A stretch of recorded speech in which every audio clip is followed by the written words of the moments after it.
one of the largest automotive part manufacturers. Now you have set up a new strategy. You are diversifying into, if I'm not wrong, engine oil and car care products. Could you please tell us what is this? Well, we've just announced today a tie-up with one of the very important players in this field. It's called Liqui Moly. It is a global player, which is a German company.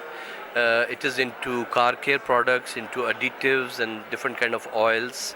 So we are going to be basically acting as their national distributors and channel partners, in India. Basically for aftermarket, but in addition to aftermarket, we will be also selling these products to, let's say, large OEMs for their OES segment. Eventually we may also help Liqui Moly to also sell these products to the OEMs for the OE segment, but currently we'll do that step by step. Current scope will be aftermarket and OES segment for So it will be product. completely imported, or you will produce it here? Yeah, the idea is that Liqui Moly is actually having a big reputation for their product standards and product quality. All the high performing cars globally, like whether it's Mercedes or BMW, Audi and Volkswagen and a lot of German cars, they are having basically Liqui Moly products. So those are designed to the standards there. So currently, I think Liqui Moly follows a policy where all the basic formulations are done in Germany. But here, obviously, we'll get those formulations in bulk from Liqui Moly.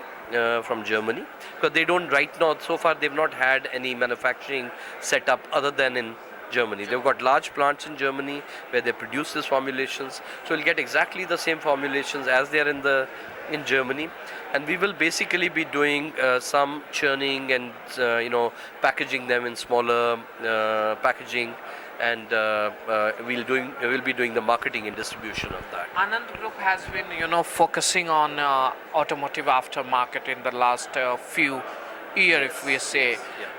So, how has been the progress? You have brought in your own new brand with value, if I'm not Yes, wrong. you're What is right, the next you're right. level of progress in this direction? Well, I think it's aftermarket always is a very good opportunity. Of course, as we look at it, we are, very importantly with our OEM partners. But aftermarket is a very integral part of the total automotive industry, because we want then, people or the general public and consumers not to really use spurious products or products which are not having OE specs or OE approvals. So that is where, in addition to our large presence with the various OEMs in India, we also believe that we should make these products available to the customers for the replacement market as well, for the spares as well. So with this objective, we have been growing on our aftermarket presence as well. We have been making good progress. I think last 3 years, I would say, in spite of the automotive industry on the OEM side really being very sluggish and rather negative in many segments, in the aftermarket side, we have generally had year-on-year growth of 15% plus, even in these I would say so-called bad years. Before that, we were even growing in aftermarket at a pace of more than 20%. What was the group turnover in FY14? Group turnover in 14 is close to around 1.1 billion US dollars, around 6,700 crores. We have had a growth over the previous year around 11 to 12%. Now this is in spite of, as I said, the market being low, but that is where we are focusing much more on now exports and aftermarket, in addition to being focused on the OEM. What kind of contribution you get from exports and aftermarket, and what is your vision going forward? Well, I think what we really want to do is because to really insulate ourselves from some of these business cycles which do come in case of OEM supplies when we have to make one segment or the other sometimes may not be doing as well as the other. So here to diversify and to really insulate ourselves, provide better risk coverage, we are wanting to expand more and more into aftermarket and exports. Exports, because we are a joint venture model, we have some limitations where we can't just be very free to export. So we do leverage India for our foreign partners, and we want to export through them much more. And that is where this Make in India is a very big, I would say, benefit to even companies like us, where our partners also, once we are able to be more competitive manufacturing in India, they will be relying more and more on us to be the manufacturer here, to be exporting back to them. So we are on export side, let me say, we are growing through our partners by being a manufacturer of choice compared to their manufacturing in Europe or US or other parts of the world. Some of the products we could manufacture much more economically here, so we are exporting back to them. That's one of the ways of our growth in exports. Other ways, and in certain product lines we are free to export. For instance, Gabriel shock absorbers. We are a standalone and a free-standing company with Anand ownership, and there we are free to export, all across the world. We own Gabriel brand in number of parts of the world, and we can use this brand, or wherever we don't own this brand, we can use in other brands as such. So that's another way of growing on the export market. Third way of growing the export market is trying to get more and more OEM business, again for products where we have got no restrictions from our partners, where there's no competition with our partners, again like Gabriel. Somehow, do we see that joint venture if gives you some kind of advantage in terms of technology? Does it also sometimes restrict you in terms of business expansion, and how are you dealing with this? Because you see, I've been talking to you people for past 2 years. I've seen that you had aspirations to grow your exports, but there has been some kind of hindrance. How are you dealing with this? Okay, so yes, I think let me just complete my answer to the previous question first before I come to this question. So I was saying about our growth plans in addition to OEM. So it's both aftermarket and exports. So I just completed my answer on the export side. So let me clear on the aftermarket side. So aftermarket side, we see a big growth opportunity, and that's why in addition to selling the products, whatever we manufacture, certainly there's aftermarket for that. We have to grow it, and we are penetrating deeper into the smaller towns, villages, and through our distribution network. In addition to that, we are adding more products where we may not be producing those. And liquid moly is something like that, where we'll have a very limited manufacturing, and that manufacturing will be more in terms of maybe sometimes when the products are imported in bulk, you have to add certain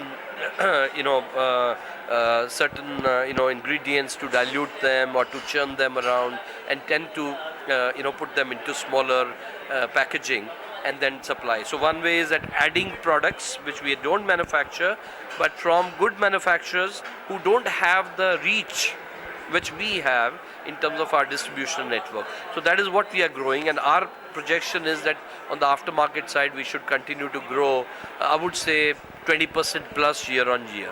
So that is a way. Coming back to your second question, which is on the joint ventures. Well, I think that is the model which we have worked on for many years. That's what is a core strength which Anand brings in, and that's why we become a partner of choice whenever new companies come into India and they are looking for a reliable partner. And that's how a partnership with Liquid Moly also happened. Let me say Liquid Moly was in a relationship. They had a partner earlier 2 years ago. They withdrew from Indian market because they felt that relationship was not going anywhere. That partner they could not really rely very much on. So first of all, by being in partnerships and being known as a good partner, we become a partner of choice for new companies coming in, because we understand how to sustain a partnership. Okay, so while your question is that sometimes it is restrictive, well, you can say that yes, it is restrictive sometimes, that you are not very free to go across and sell to anywhere in the world.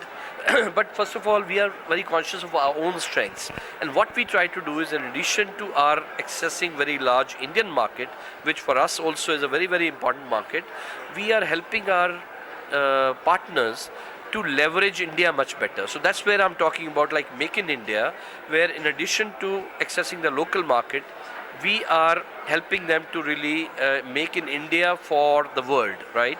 And if there's a relationship of trust which is existing, they can rely on us. Second is, we are doing this by doing global sourcing, which means that we are now sourcing a lot of products, a lot of components for the global requirement. That's also the way we are increasing our exports.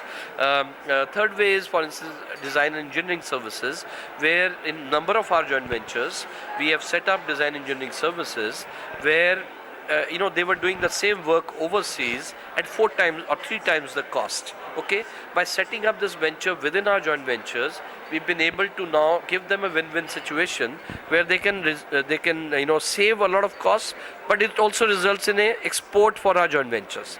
So exports, which have been in the last 2-3 years only around 8 to 9% of our total sales. This year, for instance, they are going to be close to around 12% of our total sales. This is in spite of the fact domestically also we have grown this year, but exports have grown much higher than the domestic market as such. Next target for exports. So And for which are the exports, you markets? see, for many years we've had a group target of 30% exports, but we have not reached it. As you were also saying that we have not been so successful.